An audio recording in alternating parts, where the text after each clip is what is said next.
Hello everyone, my name is Lazar Milenkovic and I will talk about the recent result on matching graph sparsification. This is a joint work with my advisor Shai Solomon.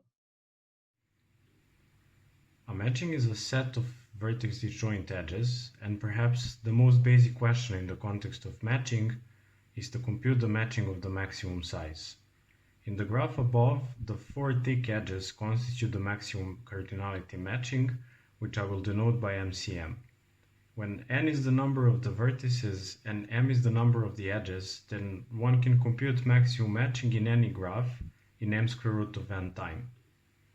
Our focus in this talk is on approximate solutions, and 1 plus epsilon approximation can be computed in linear time, up to some dependency on epsilon, and this is a consequence of classic algorithms. So we have a very big graph, and we would like to find a 1 plus epsilon approximation to the maximum matching, and we can compute it directly in linear time. The approach that we will take is to first sparsify the graph to a much smaller subgraph of size m prime, so m prime should be much smaller than m, and then, equipped with this sparse subgraph, we would like to run an approximate MCM algorithm on top of it, and the running time of this approximate matching algorithm would be linear in m prime, not in m. The approximation we get is a 1 plus epsilon square, which is roughly 1 plus epsilon. And to clarify what I mean by sparsifier, H is a 1 plus epsilon matching sparsifier of G if it preserves the size of maximum matching to within a factor of 1 plus epsilon. The question is whether we can do the sparsification step in sublinear time. Ideally, we would do this in time linear in m prime, the size of the sparsifier. And we will be able to get a sublinear time when focusing on the family of graphs with bounded neighborhood independence. So what is this parameter that I'm going to denote by beta, or beta of g? Beta of g is the maximum independent set size in the neighborhood of any vertex. So what do I mean by that? Let's take a look at the blue vertex. It has 6 neighbors, and the subgraph induced by its neighbors has a maximum independent set size of 4. And if you'll check, you will see that in the neighborhood of any other vertex, there won't be a bigger independent set. This means that beta for this graph is 4. So let's see some more canonic examples. The n-click is the densest possible graph, but beta here is 1. On the other hand, the n star is a sparse graph, but it has a very large beta, namely n minus 1. And you can see that there are also very dense graphs with large beta. The interesting thing to focus on is that there are dense graphs with small beta, and there is no direct correspondence between the density and beta. These graphs are also known as claw-free graphs. In particular, they don't have a star with roughly beta leaves as an induced subgraph.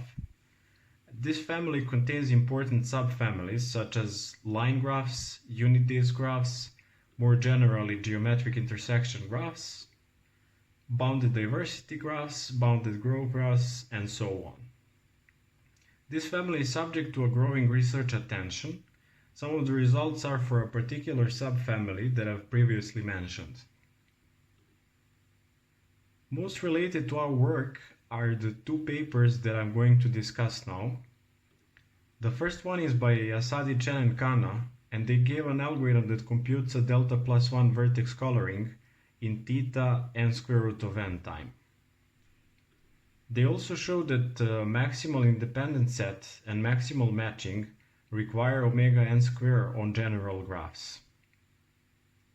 Then in iCalp 19, Asadi and Solomon continued this line of work. They studied maximal independent set, giving a simple and deterministic algorithm that runs in beta n time. Then, building on the work by Asadi, Chen, and Khanna, they showed that this is actually tight. For the other problem, for maximal matching, they gave a randomized algorithm with a similar running time but with an additional log n factor. They also show that the randomization is crucial here. For this problem, they gave a lower bound of omega of beta times n. But these algorithms are inherently sequential and centralized. And also their result is a 2 approximation, as maximal matching is a 2 approximation to maximum cardinality matching. A natural question that arises is whether one can get a better approximation or maybe distributed or parallel algorithms. And this brings us to our results. We give a surprisingly simple algorithm for building a matching Sparsifier. For each vertex v, we sample delta neighbors uniformly at random. Here we are sampling without replacement, so in particular, if a vertex has degree smaller than delta, all its neighboring edges will be in G delta. And that's it. The union of the sampled edges is our Sparsifier G delta. Notice here that delta should depend on both beta and epsilon. So we will fix this dependency later on, and we will call G delta our random Sparsifier. So let's consider an example. We are working on a 12-click now, which has a perfect matching. What we need to specify is what value delta takes. As you will see, it has to depend on both beta and epsilon, but here we take delta to be equal to 1. The blue vertex will sample a random neighboring edge. Then the second vertex, marked in blue, will sample an edge uniformly at random, and the union of all the sampled edges will be G delta. As you can see, the maximum matching in the Sparsifier G delta is of cardinality 5. So how should delta depend on beta and epsilon? If we take delta to be roughly beta over epsilon, then we get a 1 plus epsilon Sparsifier with high probability. Here we require that beta is smaller than n. We can also cope with any beta, but I won't go into details here. In particular, delta grows linearly with beta. But this is inevitable, and there is a linear dependence on beta, but this dependence is tight due to the lower bounds that I have mentioned. This shows that in some sense beta is the right parameter for approximate MCM. The construction of the Sparsifier is extremely simple. All we need to do is sample delta random neighboring edges for each vertex. And this can be implemented efficiently in various models because there are no dependencies between the choices of the vertices. We mentioned that the maximal matching algorithm by Assadi and Solomon is centralized and sequential, and this is not the case for G delta. So in some sense it's inherently parallel. Now equipped with G delta, we can run an approximate matching algorithm on top of it in the model of interest. I'll focus on 3 settings in which we have concrete improvements over the previous work, but our Sparsifier can be applied more broadly, essentially in any setting in which there are some underlying memory constraints, such as the well-studied MPC and the streaming model, and many more models. As for the concrete applications of our Sparsifier, the first one is for the centralized sequential setting. If we think about the construction, we just sample for each vertex delta random neighbors, and this can be implemented in n delta time, which is linear in the size of the Sparsifier. Moreover, we need to work a bit to get a deterministic running time, but I will not go into the details. Afterwards, we are applying one of the classic 1 plus epsilon approximate matching algorithms on top of the Sparsifier, and the overall time is then the size of the Sparsifier divided by epsilon. This shaves off the log n factor from Assadi and Solomon's algorithm, which also gives a maximal matching, which is a 2 approximation. Our result is tight according to the lower bounds from the previous works. This means that beta is the right parameter for maximal matching, at least in the centralized sequential setting. The fully dynamic setting is the standard setting for dynamic graph algorithms, where in each step a single edge is either inserted or deleted, and we need to update graph structure of the interest, which is approximate matching in our case, following every such step. We would like to optimize the update time of the algorithm, and the result we are showing is a 1 plus epsilon approximate matching with update time linear in beta. Notice that there is an additional 1 over epsilon dependence here. In the previous work by Barenboim and Maimon, they manage to deterministically maintain a maximal matching and therefore a 2 approximation with update time square root of beta times n. You can see that this running time is at least square root of n even for a constant beta, and on the other hand, when beta is a constant, we get a 1 plus epsilon approximation in a constant update time, improving by square root of n over beta. For the distributed message passing model, we get an algorithm that runs in log star n rounds, where the previous deterministic algorithm by Barenboim and Oren gives a 2 plus epsilon approximation in a similar number of rounds. Our result is also one of the rare examples of an algorithm with sublinear message complexity, which is roughly the size of the Sparsifier. As I mentioned, for all the above settings, once the Sparsifier has been computed, we have to overcome some technical challenges, so I will not go into the details in all 3 settings, but I will briefly explain the distributed setting. Here we are considering the distributed message passing local model. The computation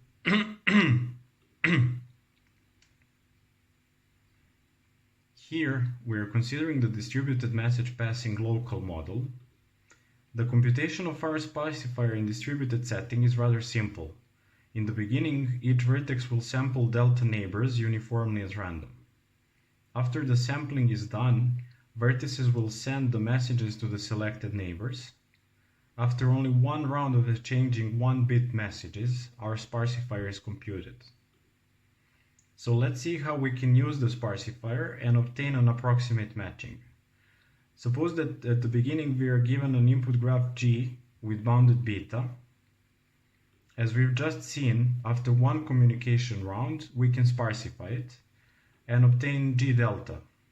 It's not hard to see that our Sparsifier has bounded arboricity, which is in a sense a measure of uniform sparsity.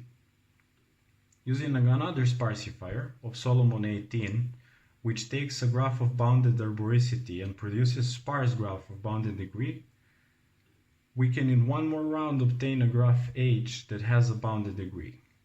And the bound here is delta over epsilon, which is still roughly beta. The Sparsifier also preserves the approximate size of the matching. At this stage, we can use any known distributed algorithm for 1 plus epsilon matching in bounded degree graphs. And here, in particular, we are using as a black box the algorithm by Evan et al., which runs in roughly log star n rounds when beta and epsilon are constants. So only after 2 communication rounds, we have transitioned from a bounded beta through bounded arboricity to bounded degree, and when we run on top of that a distributed algorithm for bounded degree graphs, we get the 1 plus epsilon approximate matching in log star n rounds. And now I'm going to show the high-level ideas behind the proof of the main theorem that G delta is a matching Sparsifier. Let's take any graph G and then a maximum matching M for G. And now we have a set of matched vertices, which we will call W, and the set of free vertices F. And it's important to remember that F is an independent set with respect to G. So let's now consider a subgraph of the random Sparsifier G delta restricted to W and take there a maximum matching, as shown with green edges, and we will call this matching M delta. We are going to argue that this new matching is a 1 plus epsilon approximation to the maximum matching of the whole graph G. And let's call the set of matched vertices Wm and the set of free vertices Wf with respect to this new matching. And we claim that the number of the free vertices under the new matching is just an epsilon fraction of the entire W, and this holds with high probability. And we are going to prove the proposition by upper bounding the complementary went. What we'll be proving is that there is only a tiny probability that Wf is bigger than an epsilon fraction of W. And we will do this in a few steps. Now for the first step, we argue that without loss of generality, all the vertices in Wf are of a high degree. namely of a degree higher than delta, where delta is the parameter of the Sparsifier. And now why should this work? Suppose towards the contradiction that there is a low degree vertex x in WF, then all its neighbors will be taken into the Sparsifier, and this is, remember that the Sparsifier samples edges without replacement, and if a vertex has a degree smaller than delta, then all its neighboring edges will be in the Sparsifier. And this further implies that the matched edge in the original matching M is also in the Sparsifier. So we can just swap the green edge and the black edge. And we have reduced the number of low degree vertices in WF by 1. And we can repeat this process until no low degree vertex is left in WF.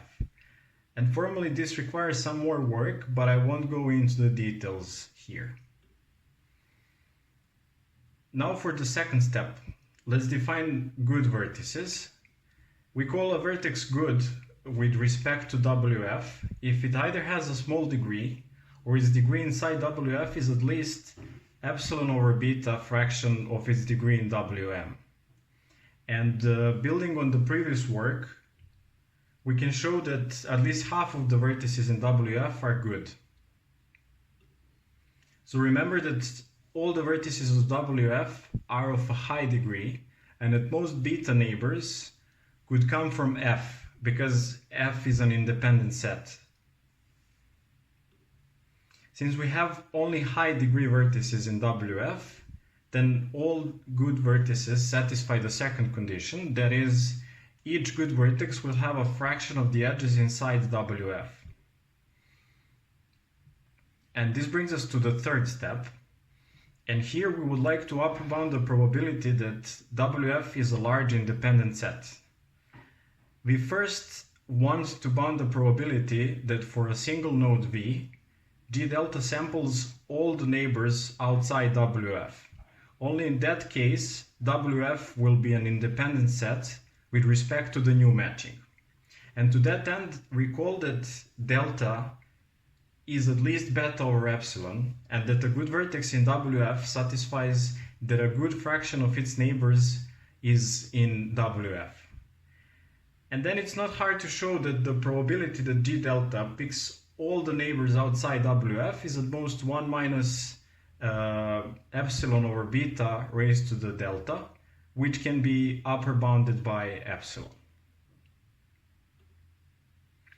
For WF to be an independent set, then all the good vertices have to sample their neighbors outside WF.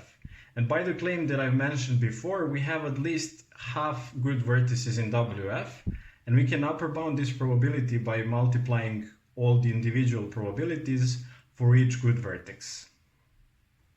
So we get this expression here. And we can then show that this probability is low using one more observation, which bounds the size of the matching in terms of n and beta. But we are not still done. We have ignored one important thing.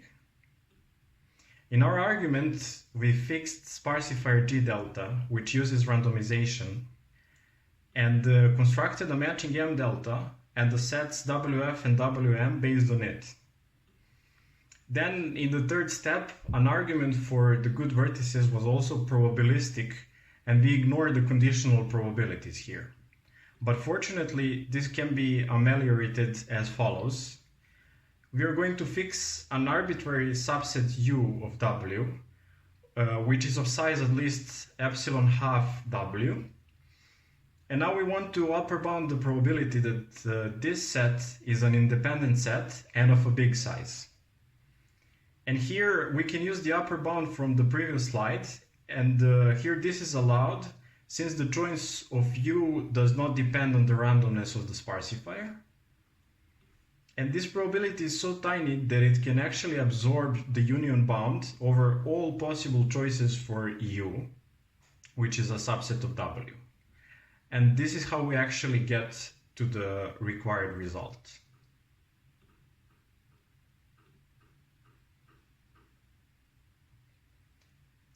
As for the conclusion, we presented a unified sparsification approach for approximate MCM. As you saw, the underlying algorithm extremely simple, and for this reason, we managed to implement it efficiently in several basic settings.